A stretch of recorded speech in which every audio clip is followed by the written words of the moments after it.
All right. Good afternoon, everyone, and welcome to the Inner Circle, a masterclass webinar series. I am your host, Laura Gretzer, Director of Education for Circle of Dental Excellence. We use the acronym CODE. And if you're new to CODE, welcome, and I hope you join us again. We offer monthly virtual mastermind sessions and expert guest moderators, and several live multi-day in-person events throughout the country that are also offered in a full virtual setting with multiple opportunities for continuing education. And Dan will tell us about our next in-person event. Hi, everybody. So first of all, we are going to be in Orlando, July 16th to 18th. We have a great pre-event event. We have some great speakers. We're going to be doing a meetup in Disney World. The hotel itself is fantastic. So if you are not a member already, join. There's no cost for the attendance of the actual in-person meeting. It's available to you if you're a member. If you can't make it in person, everything that we do is fully virtual as well. So we hope to see you there, and we hope to see you in New Orleans in December. And next year's events are coming together as we speak. I'll be in Arizona tomorrow finalizing next April's event. And we'll see you at all of these great places and all of your great faces. So thank you very much for being here for Laura and Laura. Thank you. So you can find us on Facebook, LinkedIn, Instagram, YouTube, and circleofdentalexcellence.com. You can register there and find out more about the upcoming events. Now, as a reminder, this session is being recorded and will be shared on our YouTube channel shortly after today's presentation. All of the attendees will get the link for the video as well as the registrants. The Q&A and chat features are open. I will monitor the Q&A box and indicate to Laura that there is a question pending at an appropriate point. And before we begin, I do have a quick survey for you. It's quick, 5 questions. Let me throw my poll up. All right, I'll launch it there for everyone. All right, so I will leave that up while I introduce today's guest, Laura Weber. So as the founder of LW Excellence in Dental Management, Laura doesn't just build thriving practices, she grows the people behind them. Her own dental journey began 25 years ago as a hygiene assistant. After 5 years on the clinical side, she transitioned to the front office, eventually rising to practice manager. In that role, she spent 20 years helping build a multi-million-dollar fee-for-service private practice. Today, Laura channels that wealth of experience into supporting dental office managers and practice owners. She partners with clinically brilliant dentists to take the stress out of the business side of dentistry while focusing heavily on team culture and connection. Through her office manager mentorship program and virtual group connection calls, she provides office managers with a dedicated space for community and guidance. From maximizing schedule efficiency to boosting the bottom line, Laura delivers the systems practices need to run smoothly and profitably. Today, she's here to teach you exactly how to boost productivity without working more. Hi, thank you so much. I am ready. Am I okay to share my screen with everybody? You are. I know Okay. everyone's still answering some questions. We will share all of the responses in just a little while. Great. Okay. Well, thank you so much for having me, Laura, Daniel, Sherry, everybody at Code. I appreciate it. We're going to get started. A lot of content to cover today. So let's get started. So boosting productivity in your practice without working more. Some of the things that we're going to talk about today are strategies to optimize your schedule for production, tips on improving case acceptance, and dealing with the most common objections that we see. We'll talk about the most important KPIs to track and evaluation for growth, a guideline for strengthening your hygiene department, and best practices for billing and collections. So let's jump into it. First thing we'll cover is optimizing your schedule. So before I even get into it, let's talk about what this means and why it's important to optimize your schedule. A full schedule does not necessarily always equal a productive schedule. So you see a lot of times where practices, they're running around, everybody's busy, everybody's moving, and the schedule looks packed. That doesn't necessarily mean that that is a productive schedule, that there is a lot, a lot of production behind what's happening in the practice. So just because it's busy doesn't mean that it's optimized for you and your practice. The most important parts of optimizing your schedule, you want to make sure that you have a schedule that hits your production goals, allows for great patient care, and creates a consistent access to care. And, I want to stop just for a quick moment and talk about that part of it. A lot of what I'm going to be talking about today is around production and product profitability. I want to point out, however, that none of this should ever result in a decline in patient care or the quality of care that you provide. The whole idea behind today is so that you can focus on your patient care and be productive at the same time. You shouldn't need to sacrifice time or patient's treatment because you are running around trying to get things done. The idea behind this is to make the day easier for you so that you can provide excellent treatment that your patients deserve. So I just wanted to say that really quickly and so that you understand the importance behind this.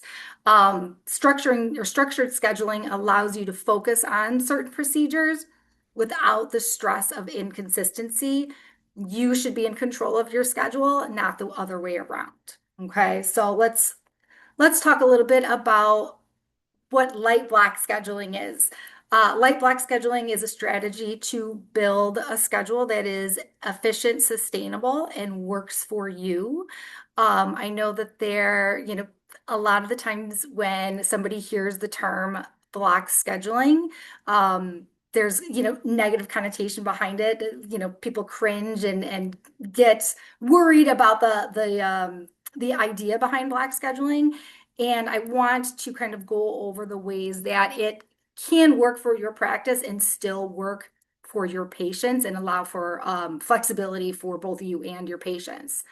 The idea behind, block scheduling or light block scheduling is starting with the most important procedures. So before you set up your day, before you start scheduling patients, the most important procedures should be added to your schedule first. And those are your high production procedures, your crowns, implants, veneers, surgeries. Those are your foundation. You should schedule those first. And those appointments should be protected from all the miscellaneous things that you need to do during the day. Secondary appointments are emergencies, fillings, things that still will provide production, but are not the high ticket items like crowns and veneers. Then you trickle in with your essential appointments. Most of these appointments don't have any production. They're short appointments, your checks, deliveries, seats, periodic ortho visits, things like that. They're essential. You need to have them in your schedule, but there's no production attached to those appointments. Last thing that I want to touch on a little bit is hygiene and scheduling, implementing a little bit of structure in your hygiene. This is going to vary a lot on practice. A lot of this is, but I think it's important, especially for practices that are really trying to grow and really trying to focus on their new patients. Setting aside dedicated times for new patient appointments and or scaling and route planning appointments, putting those blocks in or setting those times aside ahead of time, it just allows you to have good access to care versus having a new patient call and you don't have an appointment available for a month or 3 weeks. You should have those availability because those patients, they're ready to come in. They're making an appointment. They don't want to wait 3 weeks or a month or more to get seen. So I'm going to show you guys a quick example of two different schedules. The first schedule is something that doesn't have any structure, doesn't have any blocks to it. I'm going to try to get through this pretty quickly and give you as much detail as possible. I hope that you can all see this little scheduler that I have here. So if you look all the way over to the right where the color block legend is, you have your green, which is your high production, like I was talking about, crowns and veneers. The next three are hygiene. You have SRP, new patients, and prophies. I'm not going to really dive deep into that today, but I just want to make a note of it and that, that it is on the schedule. Then we have this golden color that's Invisalign records, red that are emergencies, blue that are checks and post-ops, and then you have this light tan color that are the smaller appointments, the shorter appointments. If you look at this schedule, it looks pretty busy. There are, very tiny openings. You have really one high production item down at the very end at 3:30, and then the rest of it is checks, emergencies, new patient exams. Everything is kind of stacked on top of each other. Nothing here is guaranteed production except for this bottom line at 3:30 for a crown prep. A schedule like this, and I do want to say these schedules are actual schedules. These aren't schedules that I just made up on the fly. These are examples of schedules that I've put together and that I've seen in the past. This schedule in particular gives just a doctor production of around $6,500 to $8,000. Now, I'm not saying that is low production by any means. That is good production for for a doctor's schedule. When I show you the next schedule and the idea behind it and the potential that's there, I think you'll understand the reasoning that I'm showing you the difference in productions here. So my next example is, just some light block scheduling. And let me do this here. Here we go.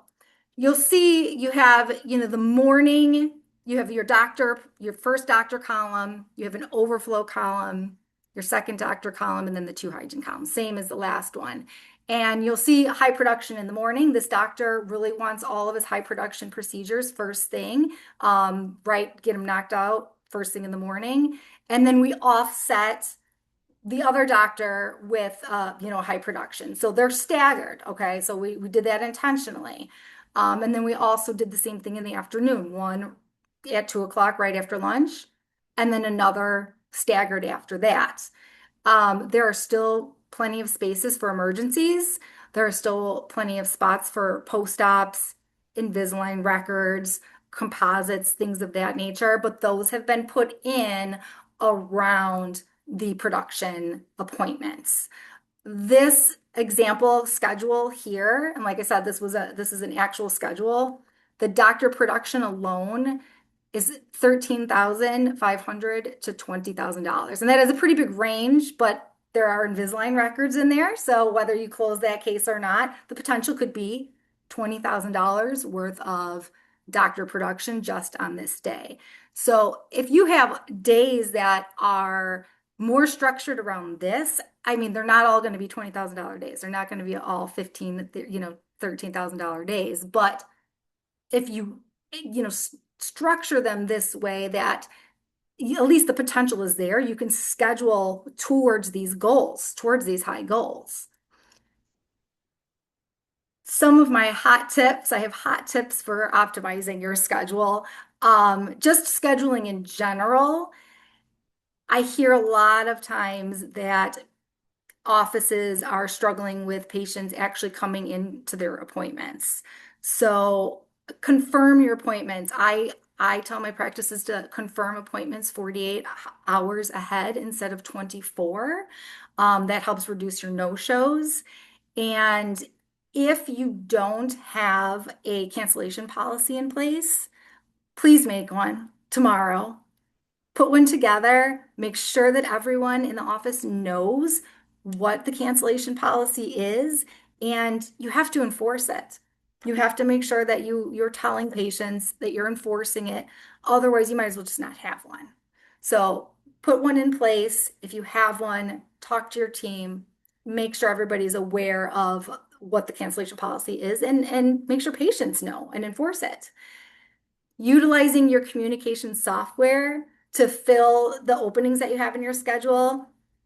Everybody has some version of a communication software. There are so many out there right now that you can send a text. You can send, you can fill with your wait list. You can send a mass campaign to people. That should be the first thing that you're doing to fill the schedule. If you are not utilizing your software, your communication software to fill the schedule, you're wasting your money. This is the opportunity that you should be taking first and foremost. And then you can pick up the call because you can pick up the call or pick up the phone and call patients simultaneously. Send out a group text, send out, a campaign, and then start calling people. Don't sit on that. That's a huge, huge part of, keeping your schedule full. Next topic that we'll go into is on case acceptance. So closing cases and handling the objections. I think that is, Laura, did you have a question, Laura? You're on mute, dear. I can't hear you. I'm sorry. It might You're help on. if I turn the audio back on, right? That would be a good start. So on Please. the poll that we Yeah. had, so 78% of the respondents utilize a strict block scheduling system for, prioritizing those high production procedures first. That's So, amazing. yeah, so I That's, hope that that is working out greatly for everyone. Sometimes I feel like, offices I yeah, see are kind of all over the place, and that kind of leads to more stress versus a structured system. agreed. Even like the light scheduling, like a light block. I mean, that would be probably way more helpful for everyone. Well, and it allows for flexibility too. You can Yes. obviously you can get patients in, somebody needs to get in. It's not that you're going to turn patients away from, treatment and getting them in, but you're the one that should dictate the schedule versus them telling you how, they want to be Yes, scheduled. for sure. And I know we're talking about case acceptance, and I Yeah, what do you got for believe we did have a question about this. So I don't know if you want to talk about it before or after this segment. Certainly well, your well, choice. yeah, give me the question and we'll All see right. if I So the question was, when patients decline treatment in your practice, what's the number one objection that you hear? well, let's talk about it. All right. We're going to cover a So lot of it. the Yeah. number, so the top responded answer was 38% of the respondents said most of the time that decline is I can't afford this. So they have financial concerns. Okay. And then tied for number two was the let me think about it. They don't have any sense of urgency to treat themselves. Sure. Or does my insurance cover this? Okay, I'm ready. So, Let's talk all about right, it. we'll Okay. talk about it. Yeah, that's what we're gonna do. We're gonna actually talk about those specific things. So let's jump on. All right. So what are before I go over some of those specific questions, why are patients saying no?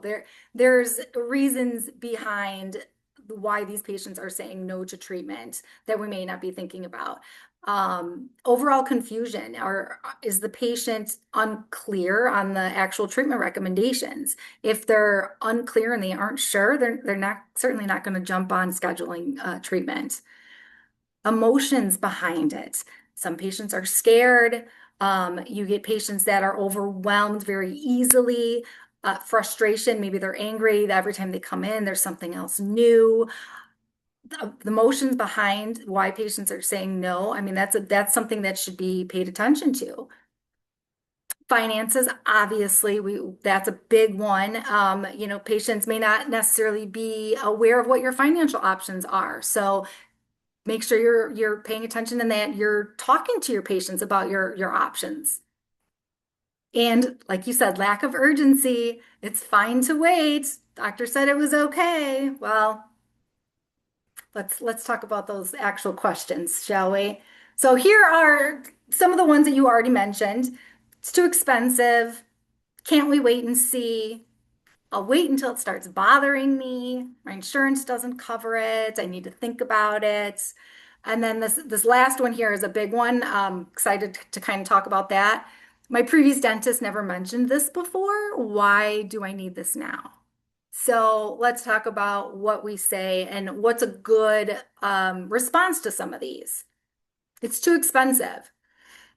Let's look at some payment options to break this up. Would that help? So, what are your payment options in the office? Are you offering third-party financing? Are you doing anything in-house? What are the options? Be ready to have those discussions with your patients so that they are aware of the options. Can't we wait and see?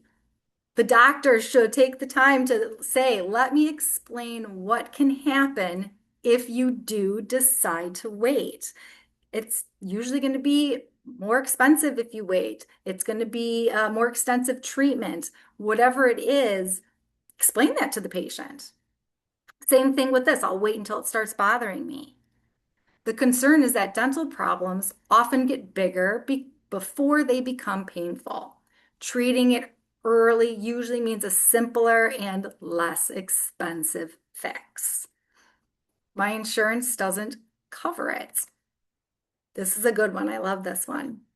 So insurance doesn't always insurance never, I would say never, but insurance doesn't always reflect what's best for the patient. We treat patients based on clinical need and not on insurance coverage. I feel like that's a really strong response to that question. If we let insurance dictate treatment and our care, then you're not going to get anywhere. You're not going to be able to provide treatment to patients. So stressing the fact that you are treating based on the actual clinical need is important.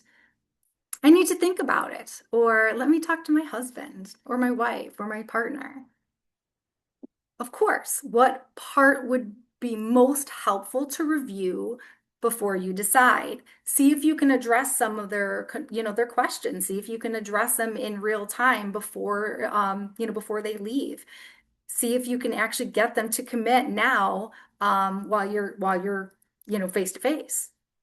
This big one, this last one, I think is really important for, honestly, both for hygiene and doctor, especially if you're bringing in new patients and you're focusing on a lot of new patients, you're going to run into this, especially if you're talking about perio, talking about scaling and root planing. You see this.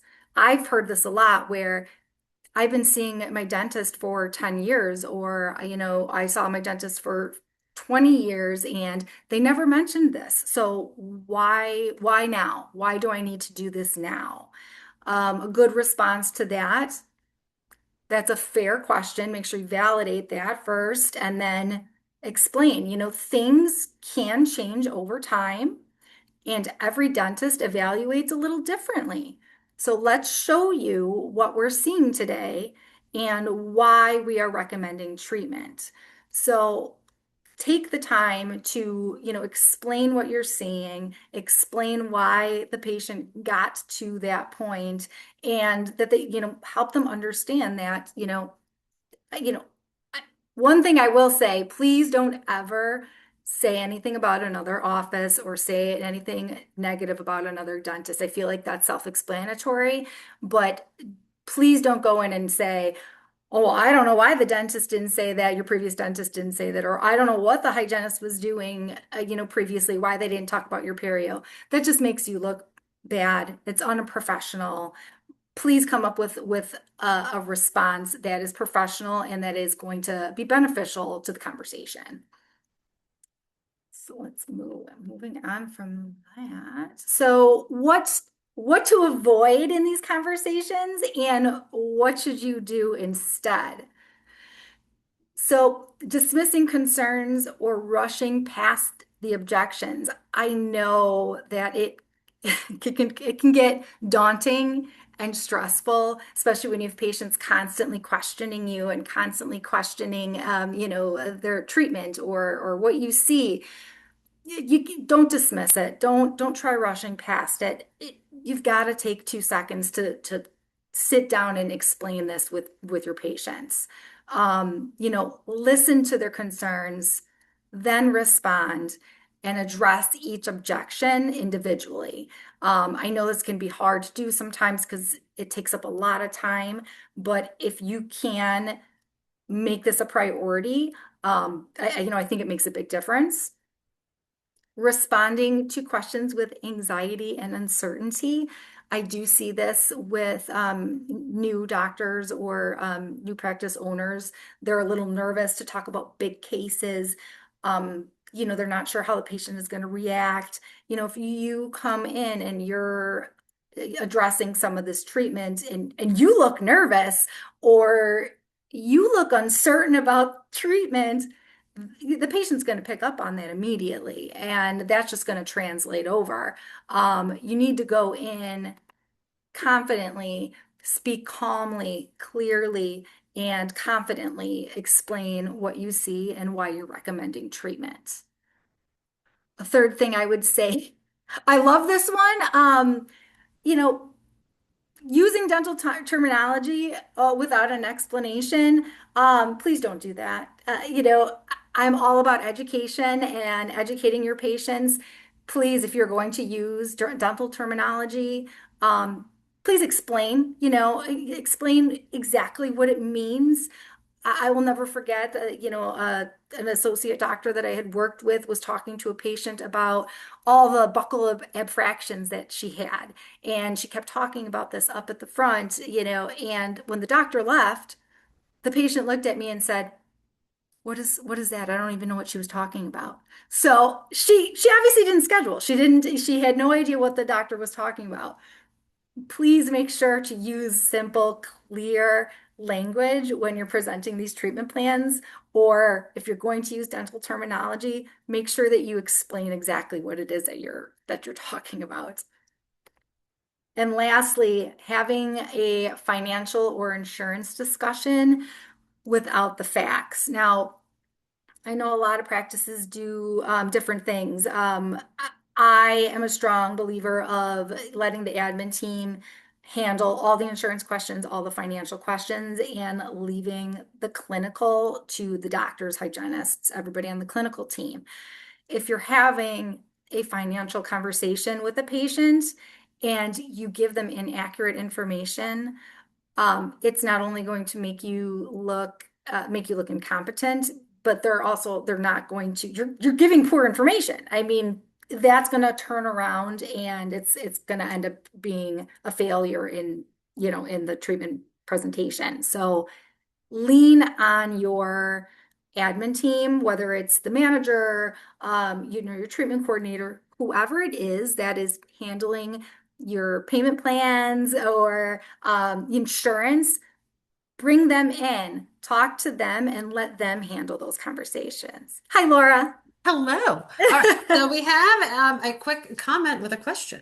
Okay, let's So see. we have an attendee who has a couple newer doctors who can come across as defensive if a patient is questioning treatment. Any tips you can provide to help me coach them? I don't feel the patient is necessarily questioning the doctor's decision, but clearly it means to me that the doctor isn't coming across as confident. Okay, so in examples like this, I think it is a good idea to, role play, sit down with those associate doctors and do some role playing.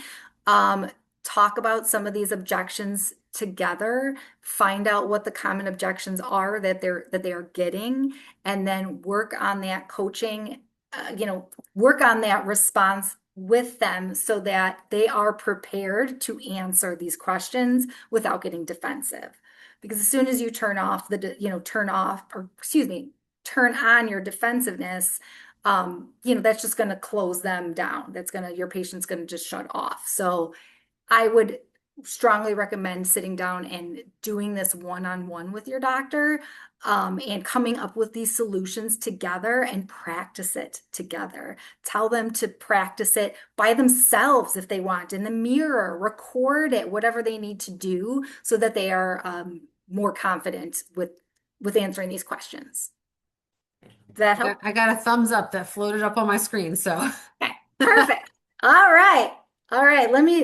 I got my hot tips for case acceptance. I love my hot tips. So, use your technology, guys. Everybody, I mean, technology is everywhere. Everybody has all these amazing features. Use it. Okay, show your patients photos of problem areas, with your intraoral cameras, whatever you have available, use it. Before and after pictures for other, maybe other cases that you've done. Put on some videos that explain the procedure. If your patient is sitting and waiting for their exam, pop on a video that talks about whatever the treatment, it talks about a crown, talks about, whatever the treatment is that you are planning on, the doctor talking about, put on a video, put on some education. There's AI software now. There's all these X-ray readers that highlight, perio and highlight the decay. Again, just like I talked about earlier, you are paying for this awesome technology. Please use it. This is what it's for. Show your patients what you are seeing, okay? The second hot tip that I would say is around financial policies.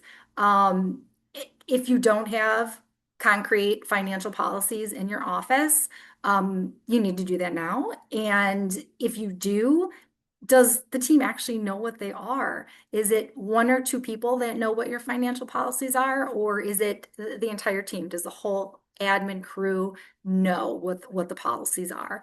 So go back to your practice tomorrow and talk to your team about what exactly your policies are that you have. And if you don't, put those together.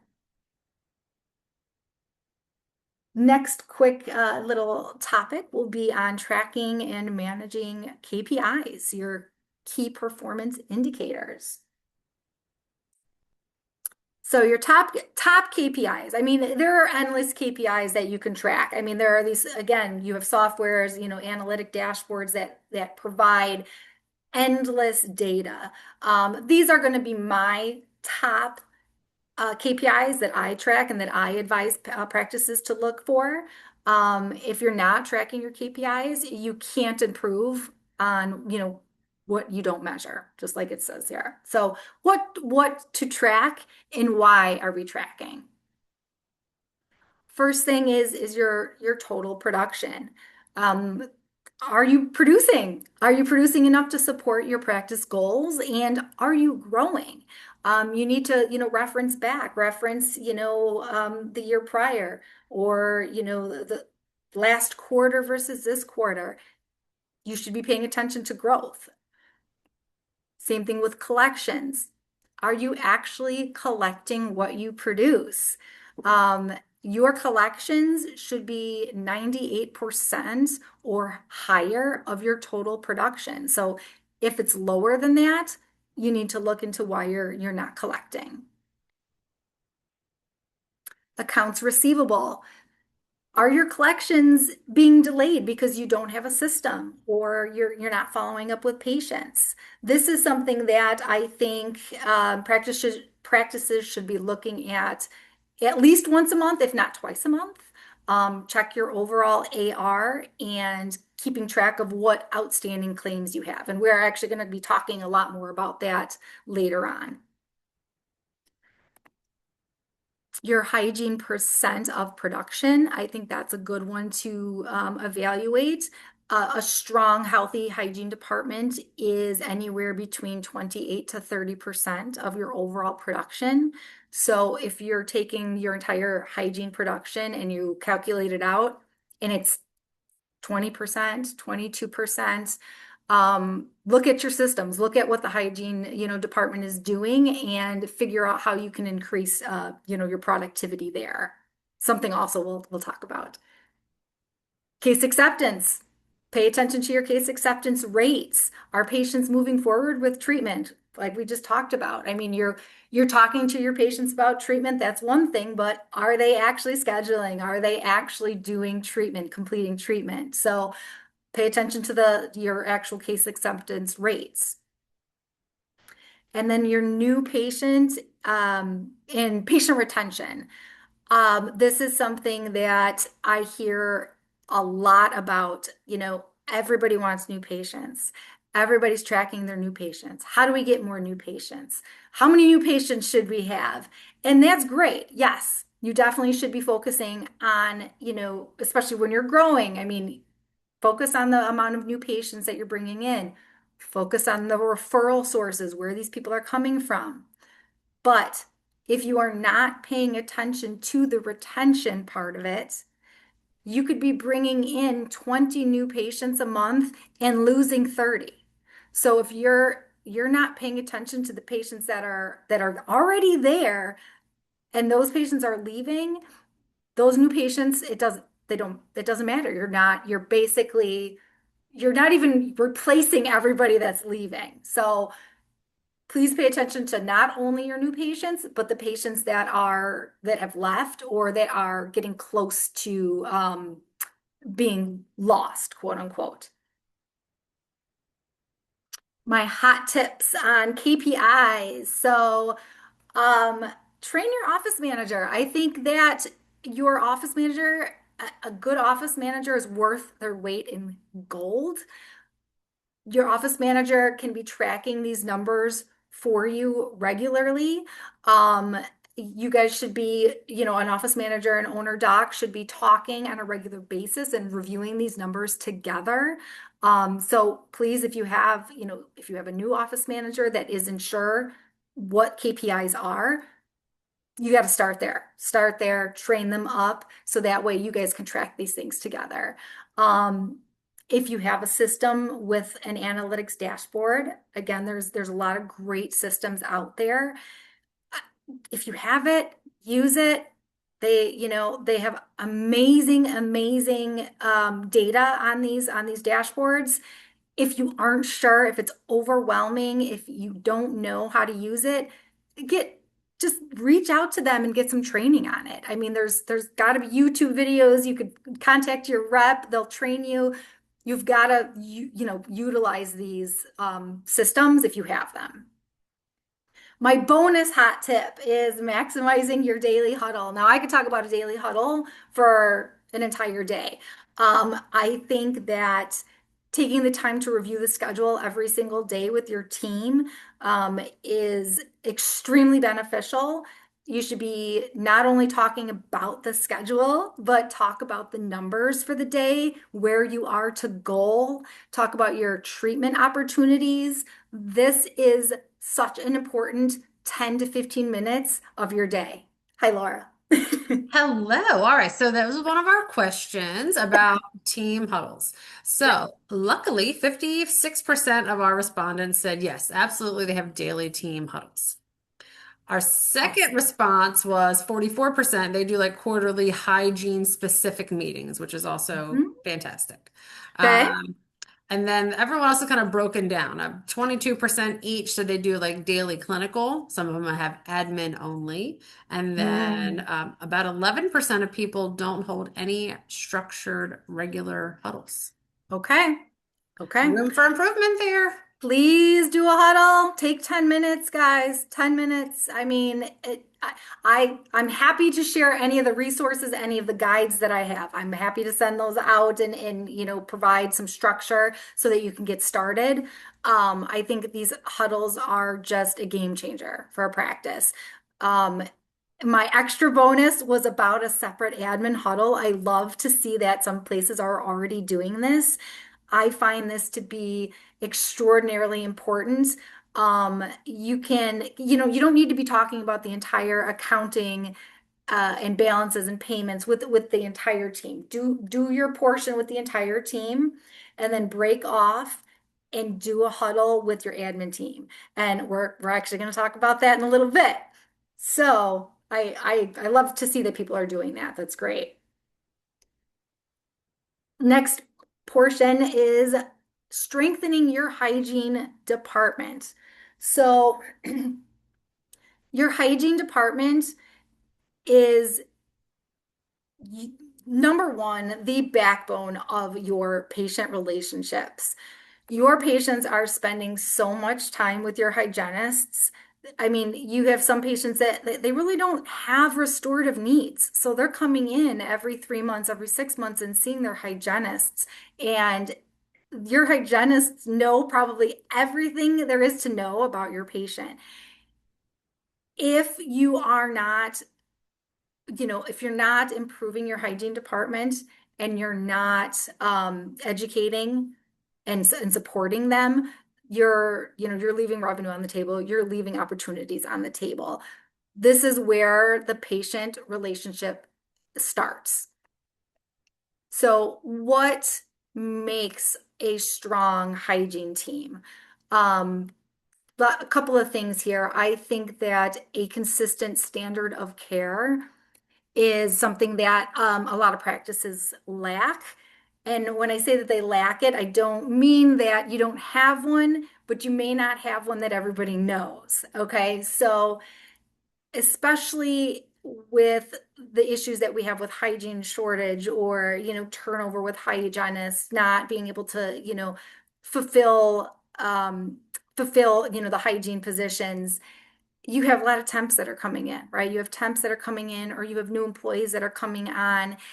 If you don't have a written standard of care for your hygiene department, how do they know what your expectations are? That leads to turnover. That leads to, your hygiene department not fulfilling your expectations and not providing the care that you expect them to. So if you do have a standard of care, please make sure that your whole hygiene team is aware, and that everybody's all on the same page. Collaborate with them, please. If you don't have one, set some time aside to talk to everybody and put one together so that everybody on your hygiene team is doing the same things. They are treating the same way. They are talking about the same things. You could have a hygienist that's been with your practice for 35 years, and then you have another hygienist that comes on and has only been with you for a year. They might be talking about two totally different things. And that's not a good look. I mean, they need to be, talking about the same stuff, presenting treatment the same way so that it's all consistent in the practice. Another thing that makes a strong hygiene department, building trust around the provider-patient relationship, which is what I just talked about. Your hygienists are spending so much time with your patients. This is where they are building trust for the practice. Make sure that you're supporting your hygienists in every way, because that is where the relationship, the trust is coming from. That's a big part of a strong hygiene department. Focusing on not only patient education, but the entire patient experience. So obviously, patient education is super important, is big. You should definitely be educating your patients, but please pay attention to the entire patient experience. That's everything from, comfort in the chair. Is the patient hot? Is the patient cold? Is patient uncomfortable? Do they need anything? Is the room dirty? If they're laying back, do you see anything, on the light? That's all part of the patient experience. And if your patients are seeing things in your hygiene room that is, unsatisfactory, that obviously contributes to the entire experience. Same thing with hygienists as with doctors. If you're not confident in discussing treatment, you're going to lose out on some of those opportunities. You can certainly do role playing with your hygienist, just like with your doctors. If you feel like there's a hygienist that is struggling to talk about perio treatment, or struggling to convey the importance behind fluoride treatment, provide them with some scripting, do role playing, look at some videos, come up with a way that will support them so that they can be confident when they're talking to their patients. Co-diagnosing with the doctor. I think this is extremely important. A strong hygiene or strong hygienist will co-diagnose with their doctor. And if you don't know what that means, if the hygienist sees something, talk to the doctor about it. You don't, you want to actually prepare the doctor for, okay, there's a broken tooth here. I'm going to take an intraoral photo. I'm going to show the doctor and he'll discuss the treatment with you. And then have that conversation with the doctor. Don't just leave that there for the doctor, to see it himself, he or she themselves. Take your intraoral photos, take the x-ray, have that up on the screen and, present that stuff to the patient ahead of time so that they're ready and they're ready for the doctor to come in. And of course, reappointing every patient. If your hygiene team isn't scheduling the recare appointments in the back, have them do it. Every single patient that's in the practice should have another appointment. A strong hygiene department is not only about production, it is the biggest driver of your patient retention, patient trust, and long-term growth. I can't stress that enough. Your hygiene department is so valuable. Make sure that you're, paying attention to it and supporting it as much as possible. My hot tips for hygiene. So this is kind of a hot button for some people, but assisted hygiene. Consider trying assisted hygiene if you are struggling with access to care. Um, it's even if it's temporary, you don't need to, do assisted hygiene forever. But if, say your hygienist gets injured and you have a full schedule and you don't want to be rescheduling all these patients or you can't find temps to come in, try implementing an assisted hygiene for a temporary, temporary basis. You don't even have to do it every day. Do it maybe, twice a week. Anything that you can do to increase that access to care, do it. Give it a try. It doesn't mean that you have to, commit to it and have it be that way forever, but don't completely discredit doing assisted hygiene. And then something actually that Laura mentioned that you guys are already doing, having quarterly meetings with your entire hygiene team, I think is extremely important. Sit down with everybody on your hygiene team and just discuss everything, discuss how it's going, what they need, what you need from them, just to make sure that everybody is on the same page. All right, last little bit. I know we're getting close to time here, so I'll try to be quick. So improving your billing and collections protocols. You got something, Laura? Yes, we also asked about this. So I will proudly say that 60% of our respondents don't have a leak in collections, which is great. They said they are consistently at 98% or above. Ooh, The other respondents were split, 20% each of. Some of their leaks might be like day of, like okay, collecting overdues or the amount due at the time of service. okay. And then the other half was split on post-appointment, like, claim submissions and then AR follow-up. Great. Perfect. Well, Yeah, we're you going to all talk are doing a about great job out there. that's amazing. That's yeah, absolutely amazing. So cash is king, right? I mean, I think everybody knows cash is king. That's where it's at. Many practices leave money on the table due to disorganized policies and undertrained team members. Please make this a priority in your practice. It will drastically change your overall cash flow. I want to talk about the different touch points in the office because your collections and your billing is not just after the fact. Just like Laura was saying, you should be prepared before the day of the appointment and, have your protocols for after. So before the appointment, before the day of, or before the patient is there, verify insurance eligibility and get a benefit breakdown. Now, I know that it's different. You have fee-for-service practices, out of network, in network, and it's going to look different for every practice. But you should absolutely be checking insurance eligibility no matter what kind of practice you have. If you are, submitting insurance, make sure that they're eligible. Check this days ahead. Check this 3 days ahead, 2 days ahead, a week ahead, whatever works for you in your practice and your flow. But every single patient should be verified.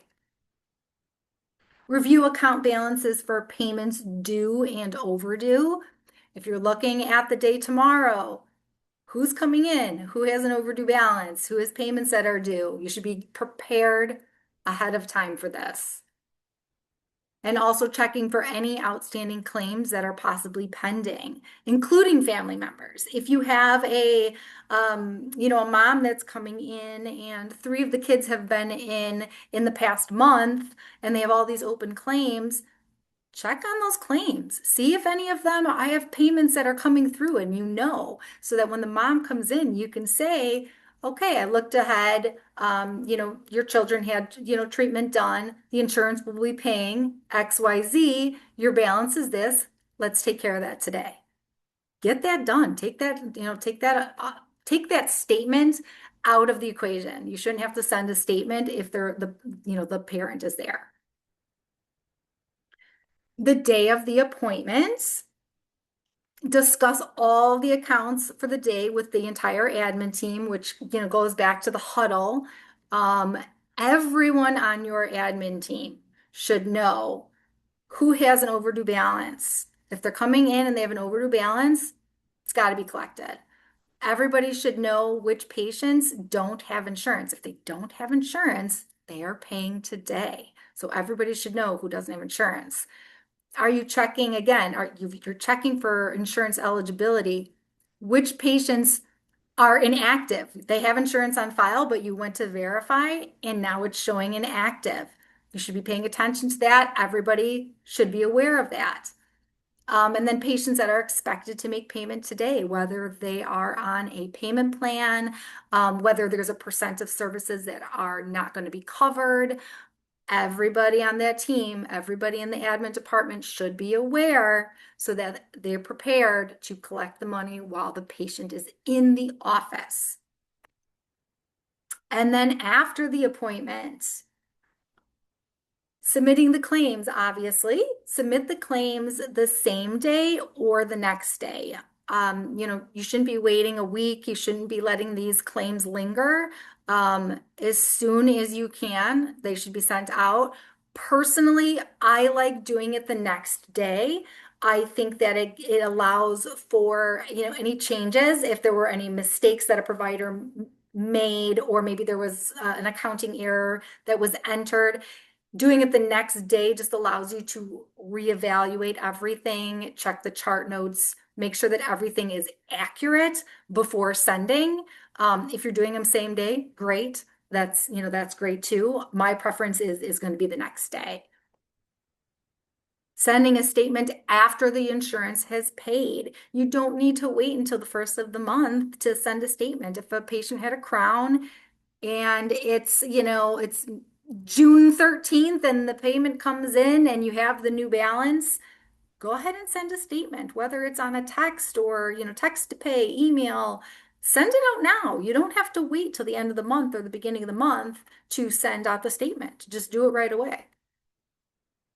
Make sure that you are sending statements on a monthly basis. I feel like that is self-explanatory. However, I have seen practices that are like, sometimes I send them, I send them on the 15th. Sometimes I send them on the 1st, pick a day, pick a time that you're doing it and stay consistent. Always, whether it's the last day of the month, the first day of the month, should always be the same time once a month. Reviewing your AR report. So I would say at least once a month, if AR is a problem for your practice, you should be pulling this report twice a month and reviewing it. So depending on where your collection status is, pull the report, review it, and start making your calls. Start making your attempts to, collect these overdue balances. Make your follow-up calls and send texts for overdue balances. Make sure that's part of your cadence. If you're reviewing your report, what are you reviewing? Are you reviewing and just making a note and just saying, okay, well, they're coming in or they're getting a statement? Well, no, you're reviewing so that you can do some outreach. You can follow up with these patients. So make sure that you have that established, that everybody knows what's expected of them, what whether they're going to send a text, whether they're going to call. Make sure you're documenting it, putting it in the chart, so that way, you can stay consistent and everybody can stay on top of it. So the big key takeaways from everything today, guys, we talked about a lot. Implementing structure to your schedule gives you control of your day. You'll feel more relaxed, you'll feel more in control, and you'd most likely be more productive. Case acceptance starts with communication and confidence. So if that is something that you're struggling with, like we talked about before, work on scripts, work on do some role playing, whether it's, with yourself, with somebody else, but practice. Invest in your hygiene team. They're so important, so, so, so important. So please support and invest in your team. Know your numbers. That is the only way that you can track your growth. If you're not paying attention to your numbers, you have no idea whether or not you're growing or you're staying stagnant. You have to know your numbers. And lastly is, tightening your collections and collection protocols and staying consistent. One thing I would say, start with one area. It can be overwhelming. Pick one piece and focus on that and then build from there rather than trying to tackle everything all at once. That's it, guys. Thank you so much for having me today. If you want to schedule a time to talk, please, go to my website or reach out to me. It was Yes, great. Laura. This Thank was you so great. Thank much you so much. for sharing all your tips and insights. I did put your website in the chat so everyone can click it, save it. It will also go out in our email afterwards where they Great. can reach you as well to kind of keep the conversation going, especially if they have any questions, concerns. I know there was someone who wanted to talk to you about the admin/clinical huddle separately. So I do have their contact information as well. Perfect. I appreciate all of the tips. I'm glad everyone got to answer the questions and we can kind of, talk about those things with everybody. Thank you all for joining us on Code's Inner Circle. If you have any other questions, please pop them in the chat. I haven't seen anything else so far. And the things that did pop up, we talked about during the session, which was fabulous. That was great. You guys will get a course survey at the close of the webinar. Please be sure to complete that as that does help direct our future offerings. And your CE certificates will be emailed to the address that you registered with. They will go out in a few days. I will get all of them to you. I promise you that. And we will see you at the next session, everyone. I hope you have a great day and certainly reach out to us if you need anything in the meantime. Oh, Thank if you you're so coming to much, Orlando, I will everyone. see all of your shining faces then. Bye, everybody. Thank you so much. Bye, everyone. Have a great afternoon.